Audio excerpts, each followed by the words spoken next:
صلى الله عليه وسلم.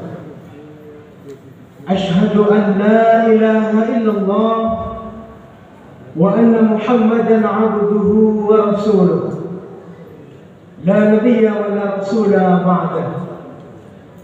أما بعد أيها الجماعة، إني أوصيكم وإياي بتقوى الله، فقد فاز من اتقى فوزا عظيما.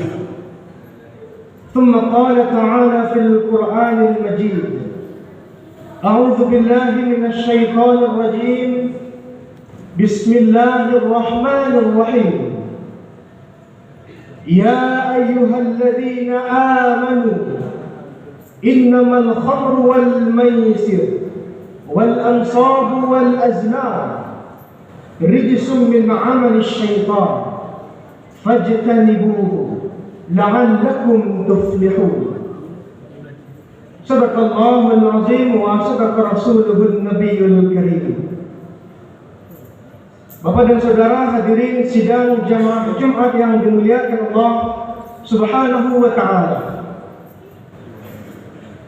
Tidak terasa hari ini ternyata adalah Jumat terakhir sepanjang tahun 2024. Tentunya atas nikmat yang terus Allah berikan kepada kita, utamanya adalah nikmat kesempatan hidayah yang Allah berikan kepada kita saat ini. Tidak ada alasan untuk tidak bersyukur atas nikmat yang terus menerus Allah berikan.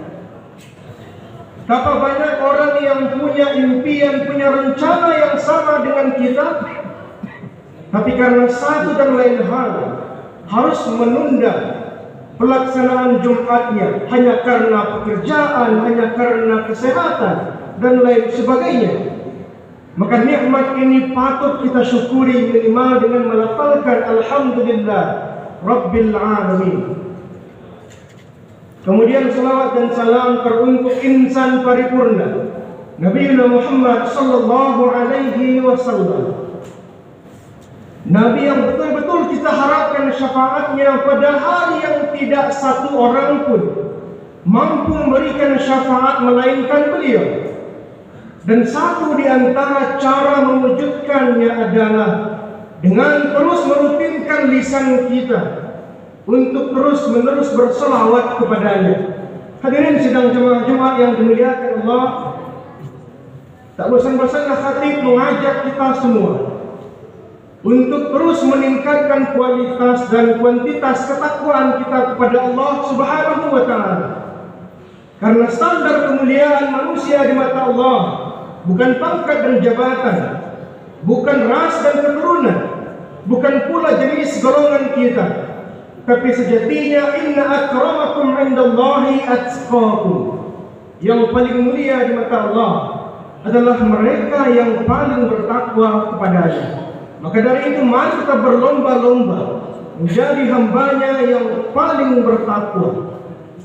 Hadirin sidang jemaah Jumat yang dimuliakan Allah Subhanahu wa ta'ala, dalam khutbah yang relatif singkat ini kita akan berbicara tentang tahun 2024 dan judi online. Bapak dan saudara, di awal masa pemerintahannya Presiden kecintaan kita Prabowo Subianto lewat Kementerian Komunikasi Digital dan Informasi menguak sebuah kenyataan yang sangat memalukan dan memilukan. Ketika lembaga berwenang melakukan operasi tangkap tangan kepada lebih dari 10 orang pegawai kementerian tersebut dengan tuduhan adalah menerima suap dari penyedia situs judi online. Bukan jutaan rupiah, bukan ratusan juta rupiah, bukan miliaran rupiah, tapi angka yang ditaksir oleh korupsi ini adalah triliunan rupiah. Hadirin sidang jamaah yang dimuliakan Allah, ini tentu berbanding lurus dengan hasil penelitian oleh LSI yang menyatakan bahwa negara di dunia dengan pengakses situs judi online terbanyak sepanjang tahun ini adalah negara tercinta kita ini, negara kesatuan Republik Indonesia dengan pengakses 60 juta per harinya. Sidang jemaah yang dimuliakan Allah Subhanahu wa taala, tentu ini adalah fakta yang sangat menggelitik kita semua, di mana negara kita yang mengaku sebagai negara hukum berlandaskan konstitusi, tapi nyatanya beberapa tahun belakang seolah-olah mengembangbiakkan mereka pelaku-pelaku penyedia situs judi online. Hadirin sidang jemaah yang dimuliakan Allah, berbicara tentang judi tentu kita semua sudah sangat paham. Perjudian adalah ketika kita menanam modal, diberikan keuntungan bagi mereka yang menang dan kerugian bagi mereka yang kalah. Sejatinya sidang jemaah yang dimuliakan Allah, judi bukan lagi dosa besar yang muncul beberapa tahun ini, tidak. Di masa Rasulullah Sallallahu Alaihi Wasallam, Allah Subhanahu Wa Taala saja mesti tiga kali melafalkan dalam Al-Quran tentang larangan melakukan tindakan atau permainan judi ini. Quran surah Al-Baqarah 219 Allah katakan bahwa di balik minuman keras, di balik perjudian ada dosa yang terselip di dalamnya meskipun ada manfaatnya. Kemudian setelah itu baru di akhirnya Allah sampaikan sidang jemaah Quran surah Al-Maidah 90 bahwa perjudian adalah salah satu kotoran syaitan, yang artinya ketika seseorang terkontaminasi perjudian berarti dia sedang bermain dengan kotoran syaitan. Sidang jemaah yang dimuliakan Allah Subhanahu wa taala, berkembangnya judi di Indonesia bukan tanpa alasan. Tentunya ada faktor-faktor yang membuat masyarakat Indonesia menjadi candu, menjadikan judi online sebagai sebuah profesi barangkali. Tidak lepas harinya, tidak ada waktunya yang tersisa selain untuk berjudi online. Hadirin sidang jemaah, bahkan tidak pandang bulu. Tidak hanya laki-laki, ada perempuan. Tidak hanya laki-laki dewasa, perempuan dewasa. Beberapa waktu yang lalu kita mendengar berita ketika seorang bocah kecil yang baru berusia 9 tahun sudah mendepo berulang kali dengan jumlah yang tidak sedikit. Sidang jemaah yang dimuliakan Allah Subhanahu wa taala, faktor pertama penyebab berkembangnya hal ini tentunya adalah karena faktor ekonomi. Adanya pandangan sebagian masyarakat kita bahwa ketika menghadapi situasi pelik dalam sebuah ekonomi, tidak tahu lagi apa solusi yang bisa mendatangkan uang dengan cepat tapi kerjanya sedikit, menganggap bahwa judi online adalah solusinya. Menganggap bahwa cukup dengan tekan-tekan saja tanam 100.000 bisa tumbuh jutaan rupiah.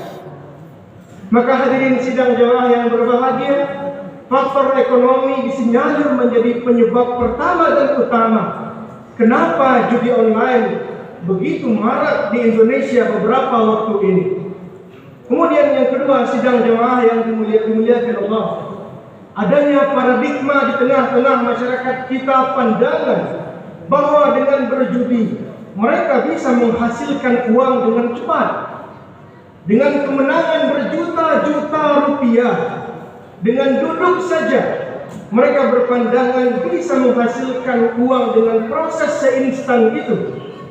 Padahal sejatinya hadirin sidang jemaah Jumat yang dimuliakan Allah, tidak satu pun nyatanya perjudian online yang membuat seseorang menjadi kaya raya. Boleh kita telusuri bersama-sama mana orang yang kaya karena berjudi. Yang kaya mereka penyedianya, yang kaya adalah mereka pemilik situs-situsnya.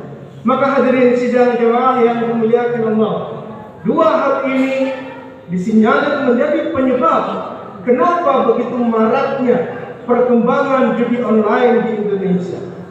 Nah, di samping itu sidang jemaah Jumat yang berbahagia, ternyata ada faktor akibat yang menghantui kita ketika seseorang sudah terkontaminasi kecanduan judi online. Akibat pertama yang akan kita hadapi sidang jemaah yang dimuliakan Allah adalah hancurnya sebuah rumah tangga.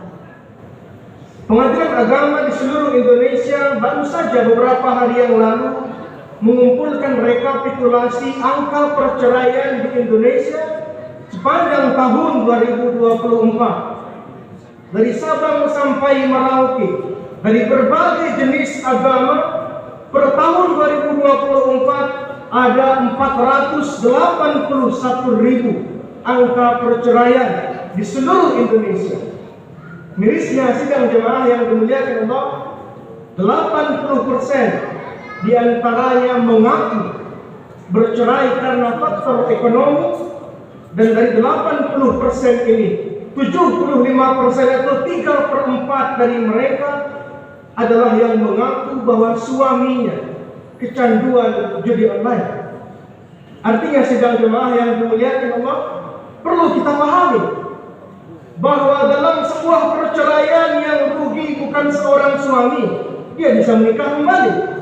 Yang rugi bukan pula seorang istri, cukup dengan memperbaiki parasnya, dia bisa mendekati laki-laki yang lain atau didekati oleh laki-laki yang lain. Tapi yang rugi siapa? Adalah anak-anak mereka. Seorang anak yang hidup di tengah-tengah broken home akan hidup dengan ayah tapi tak merasa tak punya ayah.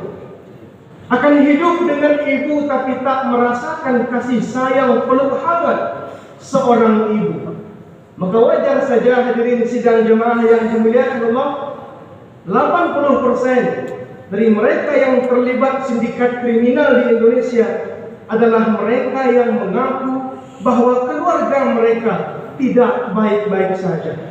Maka hadirin sidang jemaah yang dimuliakan Allah, akibat pertama dari kecanduan judi online adalah hancurnya sebuah pernikahan yang dulunya kita dambakan pernikahan yang sakinah, mawaddah, warahmah, tapi nyatanya harus hancur karena si suami kecanduan judi online. Hadirin sidang jemaah Jumat yang dimuliakan Allah Subhanahu wa taala, yang kedua, akibat dari kecanduan perjudian online adalah hancurnya keimanan yang ada dalam diri seseorang. Ketika seseorang yakin dan percaya bahwa harta yang ia dapatkan atau sebutlah tips tambahan yang diperolehnya berasal dari aplikasi yang ia mainkan setiap hari, sehingga lupa bahwa Allah Subhanahu wa taala adalah yang Maha Razzaq, Maha Pemberi rezeki, tidak pandang bulu, tidak pandang usia. Banyak sekali di tengah-tengah masyarakat kita hari ini, apapun profesinya, yang menjadikan aplikasi judi online sebagai profesi sampingan mereka, yang menghabiskan waktu di depan gadget mereka, meninggalkan pekerjaan utamanya hanya untuk bermain judi online. Hadirin sidang jemaah yang dimuliakan Allah Subhanahu wa taala, barangkali kita semua adalah mereka yang diselamatkan oleh Allah Subhanahu wa taala sehingga tidak terjerumus ke dalam jurang kecanduan judi online. Tapi tugas kita bersama sebagai seorang muslim, sebagai seorang mukmin yang cinta kepada saudaranya, mari kita ingatkan sanak saudara kita, atau barangkali tetangga kita, atau barangkali rekan-rekan kita di lain profesi. Ingatkan bahwa tidak ada perjudian yang menjamin seseorang akan menjadi kaya raya. Masih banyak profesi lain yang bisa dilakukan, yang bisa diseriusi untuk mendapatkan pundi-pundi. Judi online bukan solusi yang ditawarkan oleh agama kita. Maka hadirin sidang jemaah yang dimuliakan Allah Subhanahu wa taala, semua kita tentunya berharap dan berazam dengan impian yang sama, agar kita semua di tahun yang akan datang, di tahun 2025, menjadi insan-insan, menjadi pribadi-pribadi yang Allah tekunkan ibadahnya, yang Allah fokuskan untuk mengejar surganya, dan Allah fokuskan kita untuk ta'muruna bil ma'ruf wa tanhauna 'anil munkar, saling mengajak dalam kebaikan, dan saling mengingatkan untuk tidak melakukan perbuatan-perbuatan yang keji, yang dipandang mungkar oleh agama kita. Semoga bermanfaat. Fa'tabiru ya ulul absar la'allakum turhamun.